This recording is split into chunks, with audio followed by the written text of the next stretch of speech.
이 새벽 우리 계시는 말씀은 구약성경 에스더서 3장 7절부터 11절까지에 기록된 말씀입니다. 구약성경 753쪽 에스더서 3장 7절부터 11절까지에 기록된 말씀을 우리 같이 한 목소리로 합독하도록 하겠습니다. 우리 7절부터 같이 봅니다. 아하수에로 왕 제20년 첫째 달 곧 니사롤에 무리가 하만 앞에서 날과 달에 대하여 부르 곧 제비를 뽑아 12째 달 곧 아다로를 얻은지라.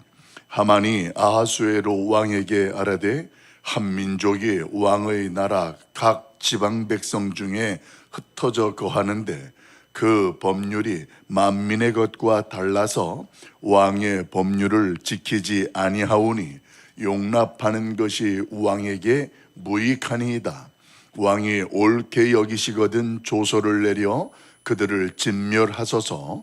내가 은 1만 달란트를 왕의 일을 맡은 자의 손에 맡겨 왕의 금고에 드리리이다 하니, 왕이 반지를 빼어 유다인의 대적 곧 아각 사람 함무다다의 아들 하만에게 주매 이르되 그 은을 내게 주고 그 백성도 그리 하노니 너의 소견에 좋을 대로 행하라 하더라.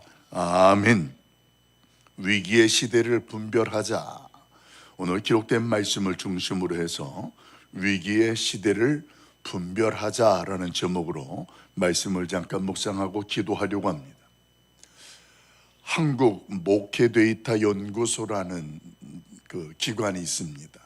그 기관에서 한국 교회와 그리고 목회자들 그리고 성도들을 대상으로 해서 설문조사도 하고 또 실태 방문조사도 하여서 어떤 그 주제에 맞는 결과들을 목회자들에게 공급하고 목회적으로 한국 교회와 성도들을 어떻게 하면 하나님의 나라로 세우는 일에 유익이 될까 해서 그렇게 여러 가지의 주제를 가지고 연구하고 분석하는 단체가 있습니다. 근데 그 한국 목회 데이터 연구소라는 단체에서 어제 저도 이제 등록이 되어 있어서 연락이 왔습니다. 어떤 내용이 왔냐면 굉장히 충격적인 내용이었어요. 결론부터 말씀을 드리면 성도 4명이 있는데 그 4명 중에 1명이 몸에 부족을 가지고 교회를 다녀도 상관이 없다. 이게 4명 중에 1명이 이런 생각을 가지고 있다라는 것입니다. 이게 지금 무엇을 저와 여러분에게 말해주냐면 신앙, 이 기독교라는 우리 그리스도인의 신앙을 가지고 있는데 그 신앙 하나만으로는 만족하지가 않다라는 거예요. 그걸로는 내가 이 세상을 살아가는데 부족하다 느껴지니까 그것도 기독교라는 신앙도 있고 무속신앙이라는 어떤 특별한 그런 종교심도 가지고 있어야 이쪽도 균형을 맞추어서 내가 이 시대를 살아낼 수 있다라는 그 안에 그런 종교심이 자리하고 있는 성도들이 교회 안에 속해 있고 늘어나고 있다라는 결과입니다. 교회의 내부까지 이렇게 들어오리라고는 여러분 예전만 해도 이런 생각들을 안 했던 내용입니다. 그랬잖아요. 교회를 안 다니는 사람들이 가는 데가 깃발 걸려 있는 데고, 그리고 어쩌다 연초에나 그럴 때에 교회를 다닌 지 얼마 안 되는 새신자, 새가족들 중에 초신자들만 예전의 습관들이 있으니까 그렇게 한 번씩 가기도 하는, 그래서 그런 가운데에 구역장이나 목자들께서 어떤 부분에 있어서 이사를 하는 부분에 뭐 나를 받으러 가야 된다 이런 이야기를 들으면 하나씩 설명해 주면서 그 나를 받는다라는 개념이 어떤 내용인지를 설명을 해 주는 것, 이런 내용들이 성도들 가운데 간혹 있었던 것이었습니다. 그런데 이제 4명 중에 1명이 그런 것들의 차원을 뛰어넘은 거예요. 교회를 오는데도 하나님께 예배도 드리고 그 하나님의 말씀을 들으면서도 그 어떤 종이 쪽지에 그려진 글씨가 그 부족 같은 내용들이 자신의 인생이나 자신의 가정을 지키고 주고 도와줄 수 있다라는 그런 생각을 가지면서 신앙생활을 하게 되었다는 현실입니다. 실제로 2026년에 무속에 빠진 그리스도인의 20%가 교회 안에 어떤 무속에 빠진 성도라고 할 수 있는 그런 사람들, 교인이라고 할 수 있는 그런 사람들의 20%가 3년 동안에 실제로 그 무속을 지속적으로 경험한 적이 있다라는 그런 통계가 조사 결과 정리가 되었습니다. 여러분, 왜 현실적으로 교회 안에 신앙이 있는 사람들 가운데에 이런 현실이 펼쳐지고 이루어지게 되었을까요? 아마도 여러분들이 그동안 우리 창세기 이후서부터 지금까지 매 주마다 성경 한 권씩을 묵상해 오면서 여러분 속에 아마 귀가 닳도록 들었던 주제가 생각날 겁니다. 처음에는 하나님이 어떤 분이냐 이 내용으로 시작되어지고 그 하나님께서 하나님의 택한 자들에 대한 어떤 마음과 계획을 가지고 있느냐 이런 것들로 이어지다가 그 다음에 성경에서 이제 구체적으로 쉽게 반복적으로 소개되는 것이 그러면 너의 인생의 주인은 누구냐? 너의 왕은 누구냐? 그러면서 이제 사무엘서부터 열왕기서부터 역대기서부터 이렇게 그 주제로 계속 나와요. 그러다가 인생의 민족의 왕과 주인이 바뀌었을 때 하나님께서는 그 나라와 그 민족의 정말 주인이 누구이고 하나님이 왕이 누구인지를 알게 해주기 위해서 오늘 그들로 하여금 다른 나라를 채찍과 막대기로 사용하셔서 진노하시고 심판하셔서 흩으시는, 그리고 흩들었던 그들에게 흩으시기 전에 하나님의 사람을 보내서 내가 너희를 얼마나 시간이 지나면 다시 돌아오게 하겠다라는 이런 언약들. 그러니까 처음에 보면 언약이 깨어진 것 같았는데 절대로 그 하나님의 언약은 깨어지지 않았고 그 하나님의 백성들이 흩어진 것 같은 것 같고 망한 것 같은데 여전히 하나님의 백성으로서의 선민의 정체성과 그 구원의 연속성이 멈추지 않았다라는 것을 그 이후에도 계속 보여주는 게 포로 생활도 그랬고, 포로 생활에서 귀환한 이유도 그렇고, 포로에서 귀환한 자들은 귀환한 자들 가운데 하나님의 손이 함께하였고, 귀환하지 아니하고 남아있던 자들에게는 또 그 남아있던 자들에게 하나님의 지키고 보호하시는 일들이 있었던 것들을 묵상하면서 저희가 여러분이 묵상하는 이 에스더서는 그 포로기 중간쯤에 1차와 2차 사이 중간에 있었던 거기에 남아있던 백성들을 향한 하나님의 사랑이 어떻게 전개가 되어지는지를 지금 묵상하고 있습니다. 그러면 이제 전체적으로 하나님께서는 무엇을 지금 이스라엘 백성들이나 이 시대에 사는 성도들에게 말씀하시고 있냐면 이 세상 그 모든 것들을 작정하시고 그 작정하신 것을 하나님께서 언약의 근거에서 어떻게 섭리하셨는지를 우리의 믿음의 눈으로 언약을 근거로 보면서 하나님이 어떤 분이고 하나님이 무엇을 작정하셨고 무엇을 이루시며 그것을 오늘날 예수 그리스도를 통하여서 이 시대의 성도들에게는 어떤 역사로 행하셨고 우리에게 어떤 언약이 아직 남아있고 이루어질 것인가, 이렇게 되어지는 것이 구약부터 해서 신약 전체로 이어지는 하나님의 언약의 흐름입니다. 그 흐름 가운데에 이 이스라엘 백성들에게 하나님이 어떤 분인지를 분명하게 알게 하는 것처럼 오늘 본문에서도 동일하게 이야기합니다. 기독교인들이 4명 중에 1명이 부족을 가지고 신앙생활하고 교회를 다녀도 상관이 없다고 하는 그런 현실이 되어진 이유 중에 하나가 뭐냐면 하나님을 제대로 모르기 때문에 그래요. 교회를 다니기는 다니는데 그들의 신앙이 종교생활에 멈춰 있는 거예요. 하나님을 하나님으로 아는 것이 아니라 나의 도움의 도구나 통로로 제한시키는 거, 이게 신적 존재라는 거죠. 내가 이 어떤 신이든 간에 이 신이 나를 도울 수 있다면 내가 그 신을 의지하고 따른다. 이게 이제 그 사도행전에 가게 되어지면 아덴이라는 지역에서 보면 종교심이 많았고 철학적으로 그 당시에 헬라 철학과 문화에 의해서 사람들이 신적인 개념을 지성적으로 접근해서 그 지성적으로 접근하다 보니까 어떤 것이든지 인간보다도 더 우월함이 있다면 우리의 신이 될 수 있고 우리를 도울 수 있다. 그래서 이제 범신론적인 개념이 굉장히 확산화되어집니다. 그 범신론이 되어지다가 그 주체가 우리 인간도 신이다 이렇게 개념까지 갑니다. 너도 할 수 있어.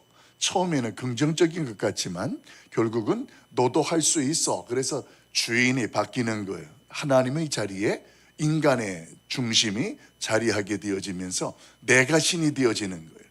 그래서 내 마음대로 살아가는 거죠. 여러분, 내 마음대로 살아가는 일이 사사기에서 굉장히 소견대로 살았다라는 것을 잘 설명해 주었고, 내 마음대로 살던 아담과 하와가 하나님의 말씀을 거역하고 그들의 마음대로 살면서 시작된 게 타락이었잖아요. 그 타락된 인간의 모습이 계속해서 이어져 오는 그런 현실. 사랑하는 성도 여러분, 하나님을 하나님으로 모르고 믿지 아니하면 내가 주인 노릇하게 되어지고 내가 왕 노릇하게 되어져요. 그러면 어떤 결과가 되냐면 내 인생을 내가 책임지려고 하고 내가 살아내려고 하는 그런 현실을 살아갑니다. 그러다 보니까 인간이 자기 자신을 볼 때 어떨까요? 한계가 느껴지고 벅차게 느껴지니까 뭐든 의지하고 싶은 거예요. 뭐든 도움을 받고 싶은 거예요. 그래서 이것도 의지하고 저것도 의지하고, 그래서 현실적으로 기독교 안에 성도들이라고 말하는 교인들 안에 이런 결과가 있다라는 것입니다. 사랑하는 성도 여러분, 이런 시대가 진정 영적인 위기입니다. 잠정적으로 아예 공산당처럼 교회를 못 다니게 하고 문을 닫아버리고 이렇다면 쉽게 분별이 되어져서 이거는 아니야. 그래서 거기에 대해서 우리의 신앙과 믿음이라는 것이 그것들을 분별하고 대적하게 되는데, 이게 아니에요. 교회도 다니고 열심히 하라고 해요. 그런데 한편으로는 그것 가지고 부족하니까 요것도 해. 이렇게 해서 우리의 신앙을 위기로 몰아가는 것입니다. 그러다가 보면 어떻게 되냐면 전능하신 하나님이라는 존재와 세상의 우월적인 신적 존재를 어떻게 놔요? 객관화시키는 거예요. 똑같은 거예요. 부처나 뭐나 하나님이나 다 똑같다. 그러면서 우리 인간 사이 하는 말이죠. 서울을 가는데 이렇게 가나 저렇게 가나 아무튼 가면 되잖아. 이게 지금 내가 중심이 되어진 모습 속에 하나님을 알지 못할 때 그렇게 된다라는 거예요. 그래서 오늘날 기독교에서 영원한 경전, 진리라고 말하는 성경이라는 것이 있잖아요. 그 성경이라는 것과 그리고 하나님 중심 유일신앙을 가지고 나아가는 신앙을 뭐라고 세상은 표현하냐면 독선적이다 이렇게 이야기를 해요. 자기네께 최고래. 자기가 하는 게 그게 오직 이거 외에는 없대. 기독교를 그렇게 폄하합니다. 독선적이고, 그리고 요즘의 시대가 중요하게 여기는 소통이라는 개념에 있어서 기독교는 불통이다. 다른 것들도 용납하지 않는다라는 거예요. 그렇잖아요. 진리가 하나인데 어떻게 이것도 진리가 될 수도 있고 저것도 진리가 될 수 있다라는 소통의 개념이냐. 세상은 하나님 외에 여기도 하나님이 있고 저기도 하나님이 있고 여기도 진리가 있고 저기도 진리가 있다라는 것으로 기독교를 완전히 무너뜨리고 희석시키려고 하는, 퇴색시키는 그들의 모습이 오늘날 기독교를 향한 시선이고, 오늘 독선적이고 불통적인 그런 모습으로 기독교를 왜곡합니다. 그렇게 하는데 오늘 그런 모습이 누구처럼 등장하냐면 본문의 하만처럼 똑같다라는 거예요. 여러분, 지금 어제 묵상해서 알겠습니다. 하만이 지금 생각하고 계략을 꾸미는 것이 보면 이것은 단순하게 이 모르드게라는 한 사람의 감정 문제가 아닙니다. 이것은 말이에요, 아멜렉과 그리고 유대인들과 사울이 아멜렉에 대하여서 하나님의 말씀대로 행하여서 아각이라는 왕을 멸하고 아멜렉을 진멸하라고 했던 하나님의 말씀 앞에 순종하지 못했던, 불순종했던 모습.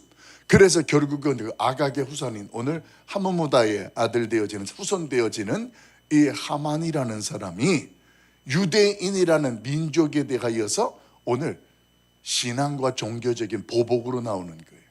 그런 모습 속에 모르드게가 에스더에게 너의 종족과 민족을 결코 말하지 말라 이렇게 이야기했던 것을 실질적으로 모르드게 앞에서 하만 앞에서 모르드게가 절하지 아니하고 무릎 꿇지 아니하면서 그때 자기의 정체성을 딱 등장합니다. 나는 유대인이다.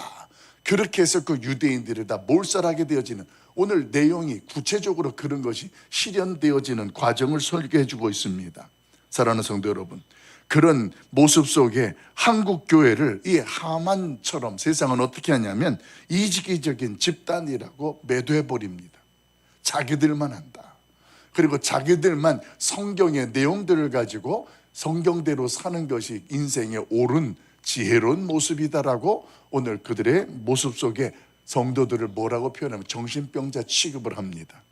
전부 교회 다니는 사람들은 뭐 세상 표현으로 도라이라고 이야기를 하죠. 제정신들이 아니야. 맨날 새벽같이 일어나가지고 어디가 나가면 교회 간대.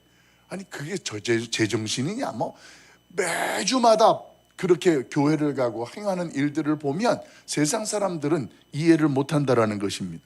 하만의 계략이 그랬습니다. 이것도 본문에 보게 되어지면 유대인들이 페르시아의 지금 지배 아래 있잖아요. 그런데 페르시아가 정한 법률보다 자기들이 가지고 있고 정한 법률을 그 제국의 법률보다 더 우선시 여겨서 그 페르시아의 법률을 무시한다라는 이야기를 통해서 왕에게 보고를 하게 됩니다. 그 이야기를 들으니까 이 페르시아 왕의 입장에서 그래? 나를 무시하고 우리나라가 세우고 있는 법률들에 대해서 그들이 무시하고 자기들의 법률대로 자기들이 지킬 것들이 더 우선이라고?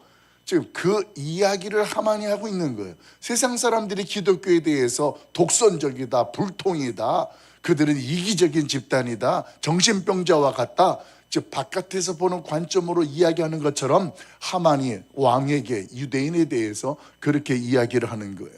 그렇게 되어져서 결국은 왕이 반지를 빼어줘서 왕명의 도장을 찍게 합니다. 그래 12월 13일 날 날짜를 정해놓고 이 날짜에 너희는 그 유대인들 페르시아를 무시하고 법률을 지키지 아니한 그들을 모두 다 멸절하라. 공문에다 도장을 찍어주게 되어지고 그 날을 받아서 이제 하만은 어떤 생각을 하냐면 이제 이 유대인들의 생명은 누구의 손에 있다고 착각을 하느냐? 내 손에 있다고 착각하는 거예요. 여러분 이게 전형적인 하나님을 모르고 하나님을 대적하는 사람들의 모습입니다. 그래서 오늘 하만의 모습은 이 세상에 저와 여러분이 살아가면서 경험하게 될 이 세상의 현대적인 하만들이 얼마나 많은지 몰라요. 그 하만은 기독교인들을 넘어뜨리고 기독교인의 가정들을 넘어뜨리고 교회를 흔들고 성경이라는 하나님의 진리의 말씀에 대해서 거짓으로 도전하고 그리고 그 성도들로 하여금 두려움을 갖게 하는 이런 한마디로 말하면 양의 탈을 쓴 이리와 같은 하만의 세력들이 오늘도 저와 여러분의 주변에 우리가 살고 있는 지역에 한국의 전 세계 안에 퍼져 있고 우리를 위협한다라는 것입니다. 그러다 보니까 성도들 가운데에 교회를 다녀도 어떤 힘든 일들이 일어나고 하나님 앞에 기도를 해도 내가 생각할 때에 즉각적인 그런 결과가 주어지지 않으니까 조금이라도 도움이 될 만한 것들을 찾는 거예요. 그래서 부적을 가지고 다니고 그리고 그 부적을 가지고 있으면 위험한 것이 지나가게 되어지고 바뀔 수 있고 그리고 그러면서도 하나님께 기도하면 부족한 것들은 또 하나님이 채워주시고 이런 어처구니 없는 종교관으로 서게 되었다라는 현실입니다. 여러분 이 모습은 오늘 자신이 유대민족을 멸절할 수 있는 특별한 권세를 가진 주권자라고 착각하게 되어지고 자기에게 제비를 뽑아서 오늘 날짜가 주어졌다라는 것은 자신이 섬기고 있는 신이 자신에게 그런 능력을 주었고 허락했다는 착각을 하고 있었습니다. 근데 여러분 지금까지 말씀을 드렸던 하만이 가지고 있는 일이나 세상의 그 모든 일들 속에서 성경은 예수님께서 마태복음 10장 29절에서 뭐라고 말씀하셨냐면 당시에 하찮게 여기고 저와 여러분도 하찮게 여기는 참새의 개념으로 설명하신 것이 있어요.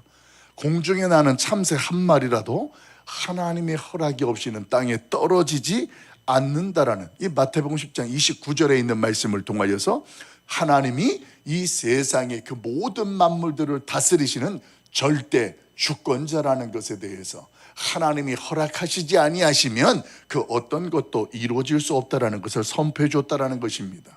그런데 하만은 어떻게 생각하느냐?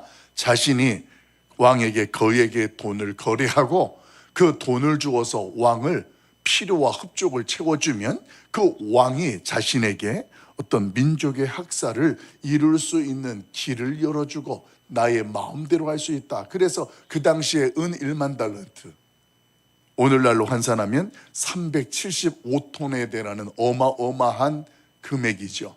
당시에 이 1만 달란트의 가치가 어느 정도였냐면, 페르시아가 그 주변에 있는 대국이었으니까 나라들로부터 세금을 걷어들이잖아요. 1년치 세금을 다 걷어들인 거에 3분의 2에 되어지는 가치가 1만 달란트입니다. 그러니까 이 하만이라는 사람이 지금 왕에게, 왕도 다 알잖아요. 여기 나라 저기 나라 저 민족 다 받아들여봤자 돈이 이렇게 되는데 그 세금의 3분의 1을 하만이 지금 금고에다가 창고에다가 넣어놓겠다. 그러니까 왕의 입장에서는 너무너무 좋은 거죠. 예전에는 귀족이, 왕족이라고 하면 권위라는 것과 함께 재물이라는 것이, 또 군사력이라는 것이 이렇게 딱 양쪽에 기둥처럼 서 있어야 자신들의 권위가 있고 권력이 보존될 수 있다고 생각했던 그런 현실 속에 이 아하수에로 왕의 입장에서는 하만의 제안이 숨어있던 탐심을 건드리게 되고 꺼내지게 되는 거예요. 그러니까 생명이 죽고 사는 문제에는 전혀 관심이 없어요. 자신의 탐심이 채워지는 게 중요한 거예요. 여러분, 근데 이게 사탄의 모습이 똑같아요. 사탄은 죽이는 일에 대해서는요, 생명에 대해서는 전혀 관심이 없어요. 그런데 반대적으로 한 영혼에 대해서 가장 소중하고 귀하게 여기는 분이 하나님이에요. 사탄과 하나님은 살리고 세우시는 분이고, 사단은 죽이고 넘어뜨리고 소멸시키려고 하는, 없애버리려고 하는 그런 전혀 다른 그런 유형의 모습들을 성경에서 보게 되어지는데, 그런데 이 넘어뜨리고 쓰러뜨리는 데에 우리 사탄이 인간들 가운데 가장 잘 쓰는 전략과 방법 중에 하나가 우리 안에 있는 탐심을 건드리는 거예요. 그 욕심이라는 것, 야고보서에서 기록되어졌잖아요. 욕심이 잉태하면 죄를 낳고 죄가 장성하면 사망을 낳게 된다라는 그 말씀처럼 인간의 누구에게는 기본적인 탐심이라는 것이 다 있어요. 그 탐심의 정도가 차이가 나고 다스림의 차이가 날 뿐이지 없는 사람은 아무도 없다라는 것입니다. 근데 그 탐심을 건드리니까 이 아하수에로 왕의 입장에서는 유대인들이 다 죽든 말든 그런 상관이 없는 거예요. 금고에 그만큼 채워지니까. 그리고 제국인 페르시아를 무시한다고 그것들은 그냥 두면 안 돼. 아주 단순한 거였습니다. 돈으로 생명을 살 수 있다고 판단하는 하만의 모습을 저와 여러분은 볼 수 있고, 반면에 한 영혼을 살리기 위해서 돈이 아니라 자신의 생명을 내어주시는 예수 그리스도는 십자가의 희생을 통하여 우리를 구원하시고 세우시는 하나님의 역사가 너무도 상대적으로 에스더서에서는 지금 등장합니다. 보이지 아니하는 하나님이지만 그 하나님의 손은 하나님께서 구원하시기 위해서, 생명을 살리기 위해서 오늘 에스더를 왕으로 세우시고 그 모르드게를 통하여서 오늘 그 민족을 구원하는 일에 어떤 일들을 진행하고 계시다라는 것, 이것이 너무도 명백하게 비교가 되어지는 모습으로 오늘 에스더는 전개가 되어지고 있습니다. 여러분, 이 우상 숭배라는 것을 보면 저와 여러분이 굉장히 하나님의 동상 같은 걸 만들어 놓고 엉뚱한 것에 절하고 하는 것으로 생각합니다만 그것도 맞아요. 그런데 골로새서 3장 5절 말씀에 보면 우상 숭배를 뭐라고 표현하냐면 탐심은 곧 우상 숭배니라, 이렇게 이야기를 해요. 그러니까 어떤 것에 대한 우리의 욕망과 탐심은 하나님으로 만족을 못하게 만들고, 그 하나님을 만족하게 못하게 하니까 부족 같은 것이라도, 세상의 그 어떤 것이라도 의지해서 내 소원을, 내 필요를 채우고 싶고 이루고 싶은 욕망에 사로잡히는 거예요. 그래서 탐심은 곧 우상 숭배다.